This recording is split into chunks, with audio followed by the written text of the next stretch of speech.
একদিন রাসূলুল্লাহ সাল্লাল্লাহু আলাইহি সাল্লাম একটা ঘোষণা করলেন, কে আছে আমার এই কথাগুলা গ্রহণ করবা, নিজে আমল করবা, অন্যকে শিখাইয়া দিবা। ফাকালা আবু হুরায়রা রাদিয়াল্লাহু তাআলা আন কুলতু আনা ইয়া রাসূলুল্লাহ। রাসূলুল্লাহ সাল্লাল্লাহু আলাইহি সাল্লামের বিখ্যাত সাহাবী, হাদিস জগতের সম্রাট আবু হুরায়রা রাদিয়াল্লাহু তাআলা আনহু বললেন, হুজুর আমি আছি, আমি আপনার কথা শুনবো, নিজে আমল করব, অন্যকে শিখাইয়া দিব। কোন সাহাবী? রাসূলুল্লাহ সাল্লাল্লাহু আলাইহি সাল্লামের এই সাহাবী বললেন, হুজুর আমি আছি। নবীজিকে ইসলাম গ্রহণ করার পর মাত্র পেয়েছে 3 বছরের বেশি, কিছু কম বেশি সময় আবু হুরায়রা রাদিয়াল্লাহু তাআলা। কিন্তু নবীর হাদিস সবচেয়ে বেশি বর্ণনা করা সাহাবীদের মধ্যে তিনি একজন। সাহাবীরা ওই যুগেই জিজ্ঞাসা করছে, আচ্ছা আবু হুরায়রা, তুমি এত হাদিস কিভাবে বলো? তুমি তো নবীজির বেশি দিন পাও নাই, ইসলাম গ্রহণ করার পর নবীজি তো 3 বছরের মাথায় ইন্তেকাল করছে। তা আবু হুরায়রা রাদিয়াল্লাহু তাআলা আনহু জবাব দিয়েছেন, সাহাবীদের মধ্যে কেউ যাইতেন মাঠে, কেউ যাইতেন ঘাটে, কেউ বিভিন্ন ব্যস্ততায়, কারো দুনিয়াবি অনেক ব্যস্ততা ছিল, কিন্তু আমার খানা থাক বা না থাক সারাক্ষণ নবীর দরবারেই পড়ে থাকতাম। নবীজি খায় তো আমিও খাই, নবী খায় না তো আমিও খাই না।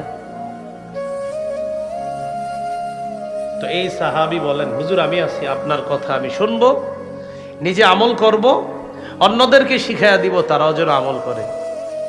ফাআখাযা বিয়াদি, নবী আমার হাতটা ধরলেন। প্রিয় মুসলমান ভাইরা, এই জায়গায় আপনাদেরকে একটা অনুভূতি দিতে চাই, একটু কল্পনা আনেন তো, নবী তার এক সাহাবীর হাত ধরে রাখছে, বিষয়টা কত সুন্দর। এইভাবে হাত ধরে ধরে নবী তার এক সাহাবীকে, বাবা যেমন সন্তানকে শিখায়, নবী তার ছাত্র আবু হুরায়রা রাদিয়াল্লাহু তাআলা আনহুকে হাত ধরে কত মায়া করে শিখিয়েছে। ফাআদ্দা খামসা, গনে গনে 5টি জিনিস শিখাইয়া দিলেন। 1 নম্বর, ইত্তাকিল মাহারিমা তাকুন আবাদান নাস। হারাম কাজ, হারাম কথা, হারাম কর্ম, হারাম পোশাক, হারাম খাদ্য, হারাম উপার্জন, হারাম মজলিসে বসা, হারাম কথা শোনা, এই হারাম থেকে বাঁচো। এই পৃথিবীর যত মানুষ আছে, সমস্ত মানুষের মাঝে তুমি হবা সবচাইতে শ্রেষ্ঠ আবেদ, শ্রেষ্ঠ আল্লাহর ওলি হয়ে যাওয়া। যেমন এখানে আপনারা যারা বসা, আমরা যারা বসা, আপনাদের অনেককে হয়তো এলাকার সবাই এত ভালোভাবে চিনে না, চিনলেও ওই উত্তরপাড়ার অমুকে বাস এতটুকুই, কিন্তু ভাইরাল না, বা আপনাদের কেউ জনপ্রিয় না, বা আপনারা অত মানুষ চিনেও না। কিন্তু জানেন, আপনি হারাম খান না, হারাম শোনেন না, হারাম পড়েন না, হারাম খাদ্য গ্রহণ করেন না, হারাম কথা বলেন না, হারাম পোশাক পরেন না। মানুষ আপনাকে চেনুক বা না চিনুক, মানুষ আপনাকে আল্লাহর ওলি বলুক বা না বলুক, আল্লাহর খাতায় নবীর ভাষায় আপনি শ্রেষ্ঠ আবেদ, শ্রেষ্ঠ ওলি হয়ে যাবেন। হারাম থেকে বাঁচা। 2 নাম্বার, ওয়ারদ বিমা কাসামাল্লাহু লাকা তাকুন আগনান নাস। আল্লাহ তোমার জন্য যা ফয়সালা করে রেখেছেন, যা বন্টন করে দিয়েছেন, এতে তুমি সন্তুষ্ট থাকো। তুমি মানুষের মাঝে সবচেয়ে স্বনির্ভর বান্দা হয়ে যাবা, তুমি মানুষের মাঝে মনের দিক থেকে সবচেয়ে ধনী মানুষ হয়ে যাবা। একটা কথা মনে রাখেন, আপনি মরার আগ পর্যন্ত যে রিজিকগুলো আল্লাহর থেকে পাবেন, আপনি এই রিজিক না পাওয়া পর্যন্ত আপনি মৃত্যুবরণ করবেন না, আপনি মারা যাবেন না।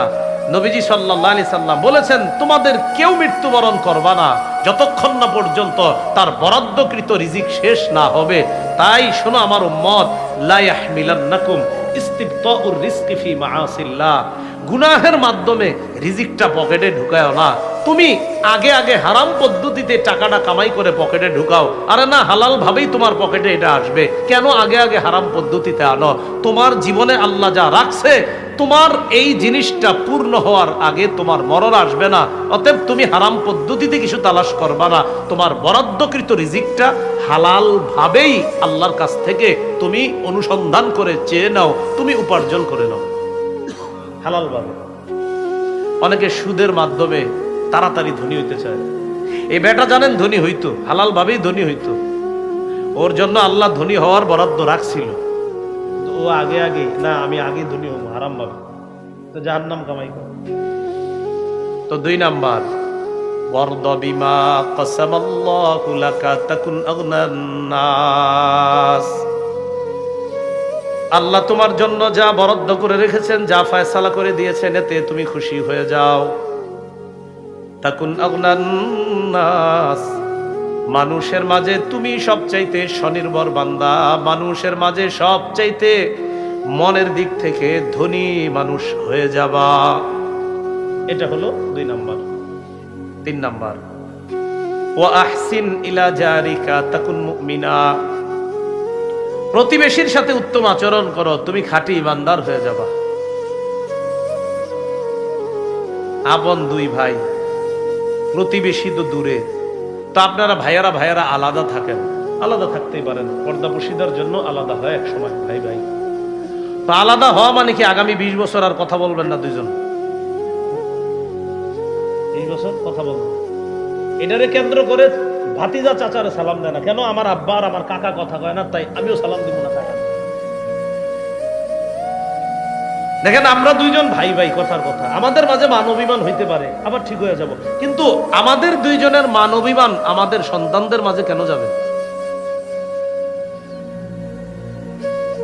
ভাইয়ে ভাইয়ে একটু মানবিমান হইতে পারে, তো একজনে আপনার চাচা লাগে, আরেক দিক দিয়ে জ্যাঠা লাগে সম্পর্কে। আপনি জ্যাঠাকে সালাম দেন না কেন? তুমি জ্যাঠাকে সালাম দাও না? আমার জ্যাঠা আমার আব্বার সাথে কথা বলে না। চাচাকে সালাম দেয় না, চাচাকে কেন সালাম দিলেন না? আমার চাচা আমার আব্বার সাথে কথা বলেন। আরে চাচা আর বাবা কথা বলে না, সমস্যা আপনার কোথায়? তো নবী বলে প্রতিবেশীর সাথে উত্তম আচরণ করো, খাঁটি ইমানদার হবা। প্রতিবেশী পরে, আপন ভাইয়ের খোঁজ নিছেন নিজে, কথার কথা। আমি বলছি না এমন এই এলাকায় কেউ আছে, এমনি বললাম। 4 নাম্বার, ওয়া আহিব্বা লিন্নাস মা তুহিব্বু লিনাফসিকা তাকুন মুসলিমা, নিজের জন্য যা পছন্দ করবা, মানুষের জন্য তা পছন্দ করবা, তুমি খাঁটি মুসলমান হয়ে যাবা। 5 নাম্বার, ওয়ালা তুকসিরিদ দিহকা ফাইন্না কাসরাতাদ দিহকি তুমিতুল কলবা। আবু হুরায়রা, বেশি হাসবা না, বেশি হাসি অন্তর মৃত বানায়া দেয়। অধিক হাসি অন্তর মৃত বানিয়ে দেয়। এটা ট্রাই করবেন কিভাবে? মাঝে মাঝে বন্ধুরা খুব হাসাহাসি করেন, অনেকক্ষণ হাসাহাসি করতে করতে করতে করতে দেখবেন নামাজ পড়তেও আর ভাল লাগে না, কারণ আপনার দিল এমন মরছে, অন্য কিছু আর তেমন ভাল লাগে না, খারাপ লাগে। হাসা নিষেধ না, অতিরিক্ত অট্টহাসি তো নিষেধ। হাসি তো 3 প্রকার, আর তাবাসসুম মুস্কি হাসা, আর দেহকু স্বাভাবিক হাসা, আল কহকহা অট্টহাসি দেওয়া, অট্টহাসি তো নিষেধ। দেহকুন স্বাভাবিক হাসি ঠিক আছে, আমাদের নবীজিও স্বাভাবিক হাসতেন, মাঝে মাঝে স্বাভাবিক হাসতে হাসতে আল্লাহ রসুলের সামনের দাঁত মুবারক গুলোও দেখা যাইত। সুবহানাল্লাহ। এর মানে অট্টহাসি না। তাহলে 5 নাম্বার, বেশি হাসলে অন্তর মরা বানায় দেয়। প্রিয় ভাইয়েরা, এই হাদিস থেকে 5টি জিনিস শিখলাম, যদিও হাদিস থেকে আমাদের উদ্দেশ্য একটা আলোচ্য বিষয়ের সাথে, সেটা হলো গুনাহ ছেড়ে দেওয়া, হারাম কাজ ছেড়ে দেওয়া, নিষিদ্ধ কাজ ছেড়ে দেওয়া। এটা জানতে গিয়ে আরো 4টা জিনিস জানছি। 1 নাম্বার, হারাম থেকে বাঁচো, শ্রেষ্ঠ আবেদ হবা। 2 নাম্বার, তোমার জন্য আল্লাহ যা বরাদ্দ করেছেন এতে সন্তুষ্ট হও, মনের দিক থেকে ধনী হয়ে যাবা। 3 নাম্বার, প্রতিবেশীর সাথে উত্তম আচরণ করো, খাঁটি মুমিন হয়ে যাবা। 4 নাম্বার, নিজের জন্য যা পছন্দ, মানুষের জন্য এটা পছন্দ করবা, খাঁটি মুসলমান হয়ে যাবা।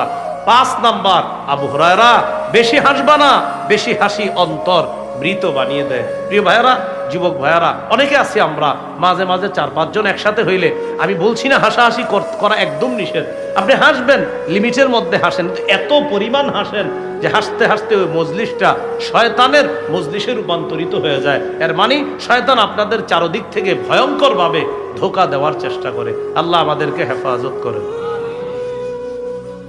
তাহলে গুনাহ ছেড়ে দিব।